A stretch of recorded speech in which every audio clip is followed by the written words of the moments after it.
What's up, guys? Hope you did this week so far. Once again, brings a video. We're looking at the Norn-Queens and the Monstrous way in which the Tyranid armies birthed. I thought the Tyranids just came out of nowhere. Apparently, they get birthed in some way, and that just doesn't sound right to me in my head. Um, it's gonna be a good video. Don't know what to expect. I don't want to think about it too much because thinking about Tyranid army getting birthed just kind of scares me a little bit. I'm not gonna lie, but it's definitely gonna be a solid video. I'm definitely looking forward to it. Like always, if you guys want to check the original video, be in the description. Make sure you guys check them out. Like I say about every Warhammer content creator, without them picking out this lore and kind of putting into these nice videos, I would have no idea where to go, where to start to even understand what avenue to go down. This is huge, expansive lore. So show them some love. They deserve it. And if you also guys enjoyed the reaction, guys enjoyed my content, please don't forget to like and subscribe. I'll see you guys in the next one. Take it easy. Greetings and salutations, friends, and welcome back to some more Warhammer 40k lore. Well, today, we're going to talk about rapid-fire pregnancies. Oh yes, the Norn-Queens Oh my of gosh. the Tyranid hive fleets. You just count your blessings that we're not going to talk about the Skaven females today. So, Tyranids. They're one of the factions that it's kind of difficult to talk about lore with because, well, they don't really have a whole lot of personality or history beyond what they did to other factions. You know, there is no Tyranid perspective beyond Hungary. Which That's is, true. is Biomass. somewhat of a storytelling dead end, really. But the Norn-Queens are a pinch different because they are probably the closest to an overall guiding leadership that the Tyranids have. Now, they are not true individuals. They are not even truly independent, not even in the way of a swarm lord, really, but they are... well, they might, in fact, be the actual overarching, guiding and directing leadership of the Tyranid hordes. We don't actually know for certain.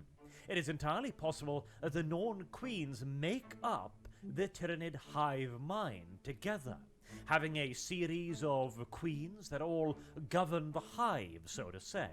Alternatively, they could simply just be another node in the network. We just don't know because, well, interrogating Tyranid prisoners have proven to be rather goddamn difficult. You know, being wild animals, etc. But the Norn-Queens are nevertheless some of the greatest strategic leaders of the Tyranid hive fleets. They are the ones whose needs dictate the fleet's movements, because they need to be fed constantly with fresh biomaterial to create the countless organisms that make up the world's scouring armies of the hive minds. And without the Norn-Queens, of course, those self-same armies will grind to a halt awfully quickly, as the Tyranids' primary strength is their ability to simply kinda just keep swamping whatever is in their way. Because at the end of the day, if you are devouring an entire planet's biological material, then the casualties you take are probably going to be That's true. insignificant. And they just swarm us. They just have regardless. waves. Imagine the amount of little Tyranid gaunts need to die just to make up for the biomaterial loss of That's all true. trees on Earth, for example. This is one of those damnable issues with the Tyranid hive fleet. Bleeding them dry is almost impossible because the amount of resources they gain from seizing a world is almost certain to be in order of magnitudes greater than any quantity that you can actually extricate from them on the defensive. Which is why the Inquisition have taken to simply just virus bombing entire planets, preferably after the Tyranids have started their assimilation process, so as to maximize the loss of biological material. Makes sense. But you do lose a world, though. These are, of course, more immediate strategic concerns for the Swarm Lords to consider.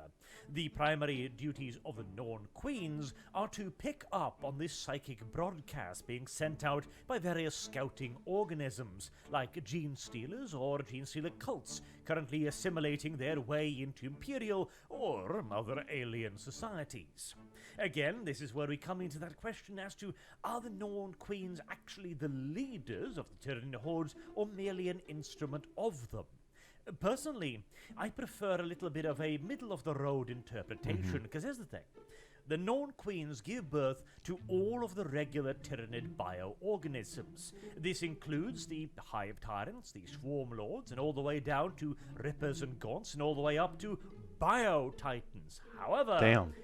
it does not include the Hive ships themselves. Which means, theoretically, that somewhere out there beyond the rims of the galaxy, there is a really, really fat Norn-Queen producing entire pops out warships ships from her vulva. I bet you that's a mental image you didn't expect to imagine today, and yet, hey, I didn't want to expect it, but I knew something like that was happening, or was going to come up in this video. I just knew it. It's probably going to get worse, too. we are. Though, actually, oh, my apologies. I misspoke. I meant, of course, Vulve us. As the average Norn-Queen can have dozens of the damn things, Jeez. continuously pumping out new bioorganisms. Because, here's the thing, right? If you've got one Norn-Queen, that's cute and all, but how many Tyranids can one Norn-Queen give birth to? Even assuming that every orifice is pumping out eggs or larvae consistently and non-stop. Yes, yes, we are talking about vaginas and eggs and larvae here. Excuse me. Right, I'm good now. Let's continue to talk about how the sausage is made. Oh my And gosh. whether or not the Norn-Queens are capable of producing Tyranid armies rapidly enough to be of strategic and tactical value to their generals, the Swarm Lords. There are going to be different types of Norn-Queens giving birth to different kind of specialities. A Bio-Titan, for example, is going to require a significantly larger exit hole than a Ripper. Oh my gosh. Duh. There is also going to be specialized orifices for the creation of eggs contra larvae, for example. But let us assume that each Norn-Queen can produce smaller organisms like gaunts at a rate of 1 per minute per orifice. Assuming no birthing breaks, that would give us some 720 new gaunts every single hour. That's crazy. Now, the gestation period might also then vary. The gaunts might not arrive fully formed and ready to fight. They might need to have their weapons birthed to them as well, for example. The adrenal glands used by the little hormagaunts, they need to be birthed separately. The flesh borer weapons used by the termagants also need to be born separately as well. So for sake of equipment and armament, let us cut that in half, shall we? Just to be on the pessimistic side. So what we're looking at then is So roughly impressive. 360 fully equipped little snappy, angry baby monsters per hour. Which would, of course, again in turn translate into 8,640 little warrior beasts over the course of 24 hours. That's crazy. A single day. That would be the rough equivalent of a reinforced brigade or a small division in modern military terms. Which is quite a lot. Really, genuinely quite a lot. If one were to convert that In into just one day, too. weight, for example, with each gaunt weighing in at about 200 odd kilograms, you would be looking at 1,728 tons of fighters produced every day. Holy shit. Or 3,809,500. And that's why, like, their forces are, like, endless. Like, literally, in 24 hours, they could produce that many. And that's just, like, you know, a guess. Like, they might even be more. You know, that's just dumb. That's dumb. Like, you just can't fight it. Like, attrition is off the table. You cannot fight attrition with Tyranids. Like you might as well just give up. Like attrition war is impossible, literally. Like there's no military that can keep up with that. Pounds No way. of vicious, vicious predator. That's a lot. I mean, at this point, we're starting to worry about carry capacity on the hive ships. And also, these would be kept in a state of suspended animation. They might even be produced as eggs, for example, and then simply not hatched until they are acquired. Because if they were to all be birthed at once, well, they'd probably eat all the food above the hive ships in actual days. That's another problem. There is also probably the likely complication of varying gestation times for various types of creatures. Obviously, a swarm lord with all of its incredible information and intelligence is going to require a lot longer to fully mature than a gaunt, which is simply just a predatory, scaly missile you point towards the enemy and say, eat. Something like a zonothrope is going to take far longer than a carnifex. The carnifex is going to take far longer than a gaunt. And a biotitan is obviously going to take far longer than anything else. If the Tyranids are smart, they'll stock up on a variety of critters well before they arrive at the place that they're about to invade, making sure that they can essentially defrost whatever they need when they need them, and then they can simply supply the hordes of smaller organisms on a desirable basis. As the Norn-Queens would absolutely be able to create entire armies of little gaunts very, very quickly. Yeah. Now, the precise number of... Especially if they come out as eggs too, you know, because I mean, if they come out as eggs, just the storage capacity is gonna be significantly lower. So you can literally just have an entire, you know, literal swarm of just those little guys, dude, in just a couple days. You know, you give her a good week.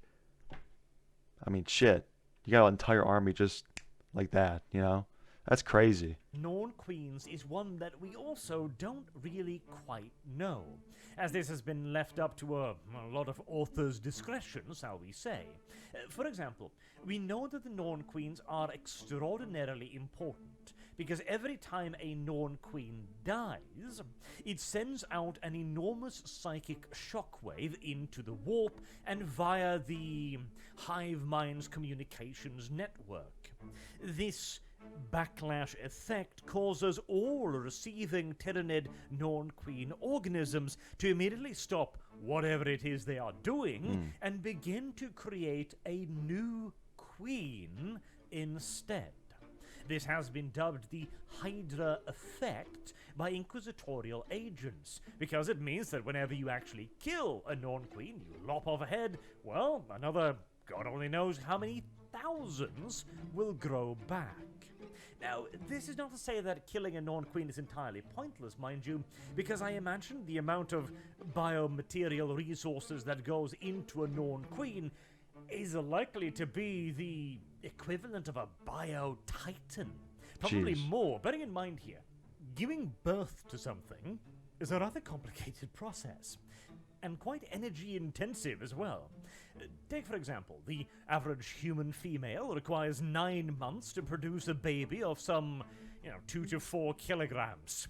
The Norn-Queen is asked to do the equivalent of that, at least at the immediate birth point, let's assume, every minute. From 12 vaginas. Yeah. That's disgusting, dude. However the Norn-Queens are constructed, they're going to be pretty damn complicated creatures. Hell, the energy requirements alone would be ridiculous. Again, the average human pregnancy consumes, 85-odd thousand calories? Imagine burning that over the course of a minute, again, 12 times. That would be the equivalent of like a kilowatt hour of energy being produced every 85,000 single calories. minute. You could comfortably charge an electric car off this. Assuming you could find some way to plug it in, I guess. we are wandering somewhat off the point of this. Just a little moment bit. right here, but We're talking about charging the cars, thing dude. I am getting towards is that even though new Norn-Queens are produced every time one dies, the energy expenditure, the amount of biological resources required to create this very complex biological engine is likely to be astounding, to the point where you could theoretically baby boom the hive mind to death. You're gonna have to kill quite a lot of Norn-Queens to get there, but it is a theoretical possibility. But before we get too far lost, let's return to the question as to whether or not the Norn-Queens can actually create an army on the fly for their Swarm Lord generals. Well, let's say you've got a dozen Norn-Queens, alright? Each one is producing gaunts at the same rate. That would translate into 103,680 gaunts every single day. That's a lot of gaunts. That's That ridiculous. is a hell of a lot of gaunts. Holy shit. That means that they'd be able to produce over 1,000,000 gaunts in 10 days. Again, attrition. Don't do it. They can make 1,000,000 gaunts in a week and a half. What are you gonna do? Nothing. Popped up, so my apologies for the weird cut there. I know we just had a cut before that, so not good timing, but let's continue. It's getting good. Now that is so cool, it's almost worth all of the talk about birthing and monster vulvas that we've already done. The Tyranids. An interesting topic to cover, are they not? Though I will again point out, this is a bit more of a simplified math question right here, because you wouldn't just be producing gaunts. Now, we've already True. taken into consideration the production of weaponry, and with the weapons come the ammunition, since, of course, Tyranid weapons will literally have the babies, the ammunition, already inside of the weapon. And the gun itself is capable of producing further babies to fire at the enemy.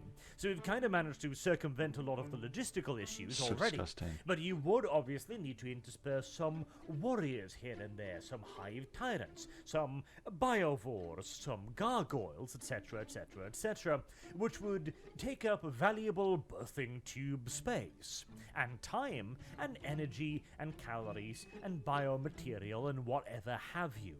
Undoubtedly, too, certain creatures will require more time to fully grow to their maximum potential. Others might even require lengthy gestation periods. Some might require extensive programming. That's like why they do it all Swarm before Lords, they for invade. example, which are rebirthed with all of their previous memories. I imagine that's a process that takes quite a lot of time, considering what a complex machine the brain actually is. And if you're producing a genius-level intelligence, that sounds like something that's going to take more than a 5-minute pause, you know? And that's before we start talking about some of the really esoterical shit, like, I remember a mention of teleportation Tyranids.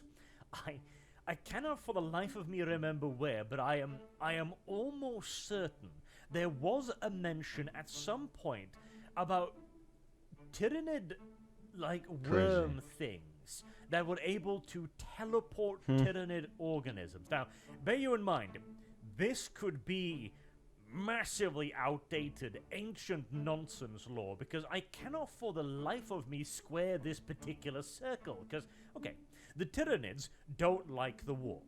In fact, they go out of their way to avoid the warp. They seem to be afraid of the warp and of chaos. And yet they have a creature that can, enter into the warp and cause teleportation phenomenon. This is one of those cases where what my brain is telling me seems to be defeated by what the rest of my brain is telling me, but the point nevertheless stands that there are going to be far more complex Tyranid bioorganisms, and so even though they do have a ridiculous production capability, it is not impossible to stem the tide. Killing enough of the big creatures will in turn stem the flow of the little ones, presumably. Just as killing enough of the little ones Makes will sense, in though. turn impact the production of the larger and more complex bioorganisms. Plus, if you manage to actually kill a Norn-Queen, you will be imposing an enormous resource drain on all the other Tyranid vessels, who will then be trying to birth new Norn-Queens. Now, in the long term, that could of course be detrimental, since you are creating further army birthing creatures that could each and every one of them go on a crusade all of their very own to overrun a planet. But in the short term, presuming you can deal with the influx of enemies, you could actually potentially starve out the Tyranid fleet. See, now I feel the urge to try and figure out how many calories all of the Earth's biomass might be worth to come up with a decent comparison, but honestly, even my autism has limits. Plus, it would open up that whole question again, what exactly is biological matter to the Anything that's Tyranids? alive. Can they extract energy from coal, from metals? Can they convert them into more biomaterial? I mean, they have all kinds of chitin and nonsense, right? Surely they can use some of that. Because suddenly, if we're talking about the release of energy from coal as well, well, the total energy potential of a planet is absolutely ridiculous. I mean, sure, we're talking about an expenditure of tens of millions of tons every day here in terms of one-to-one, if we assume one-to-one biological conversion. But for frame of reference here, the Amazon rainforest on Earth covers an area some 3,000 square kilometers. That's a lot of potential nids right there. It's true. Planets are big. Planets are really... Oop. And the thing you also think about too is like it's not just the trees that can be bio. It's the every insect, you know, every animal, you know, every leaf, you know, every little bit of that is biomass. Like it's not just the trees in the Amazon rainforest, but it's everything. Because if you ever see anything of the Amazon rainforest or any jungle or anything and whatnot, that there's not just trees, you know, there's birds, there's insects, you got, you know, different breeds of animals, sizes. I mean, you know, it's not just the trees, but there's so much more in there. So it's, you know, the overall biomass that can be accumulated in the rainforest goes up even more. So, yeah. Big. In fact, I would think that the largest limiting factor on how many troops a Hive fleet could potentially spawn would probably just be the amount of material that the fleet at large can carry with it. I mean, so the Norn-Queens, of course, they reside on certain Hive ships. Usually the larger, more well-protected ones are the heart of the fleet, since they are the single most important creature in the entire Tyranid fleet, plus potentially the actual literal neuron, so to say, of its hive mind brain. But they must have fuel ships, fuel tankers, the ginormous vessels designed purely to carry biological material through the void. Because again, the sheer quantities we're talking, Can't fit that one there's gonna need ship. to be a lot of nutrient sludge somewhere. Enough warm, hot goop to be... Oh yes, you know where I'm going with this. To be pumped into the fat women to birth more monsters. My gosh, the way he says is hilarious. Cycle of life. Except a pinch more perverse. Now, I'd better not see any Norn-Queen hentai anytime soon. Oh I my swear to God, gosh. there will be repercussions. But, with that, you know a This lot guy, more man, than you he's ever hilarious wanted as to shit. know about the Norn-Queens, and their capacity for spawning enormous armies on command and on sight whilst invading a planet. And you might get a bit of a better understanding of why it is so damn difficult to stop a Tyranid invasion, because, Yeah. well, Can't- it's basically yeah. like fighting against the entire biomass of the rainforest times 30. You're simply not going to have enough las packs to put a bolt in each and every one of them. Till next time. And you can't even kill all of them with one bolt too. The bigger the Tyranid, the less chance your actual, like, round will do any effect. Now, like the little ones, little shits, probably it's probably a one-shot kill. But you get some of the more armored, bigger, stronger Tyranids. I don't really see your little laser tag rifles doing too much to them personally. I've been Arch. Thank you all very much for listening, and I hope to see you all again soon. Have a good day. Well, that was a journey. um, yeah, it's as disgusting as I thought it was gonna be. I didn't really know what else I was really expecting, so that was disgusting. Interesting, but disgusting. Because I kind of just thought before I watched this video that the Tyranids were just there. I never really thought the fact that they were birthed. It never really came to me. Like I thought like they would just like assimilate into like new beings or whatever. Um, but yeah. So I guess it kind of makes sense no matter how disgusting it is. But I mean, it makes sense to a certain degree. I'm disgusted out, man. But I hope you guys enjoyed the video. Again, please check him out. He does a phenomenal job in his videos, honestly. Like I'm looking at the like to dislike ratio right now. It's 3.3k likes to 4 dislikes. I don't know how you can dislike that video. It was absolutely amazing. Um, so please check him out. If you guys have not subscribed or liked any of his content, I highly encourage it. As long as every other Warhammer content creator I react to, they're all so good in their own way when it comes to producing content. It's just a little different than the other person. So show them some love. It'll be in the description. If you guys also enjoy my content, enjoy my reactions, please don't forget to like, subscribe. I'd really appreciate it. I'll see you guys in the next one. Take it easy.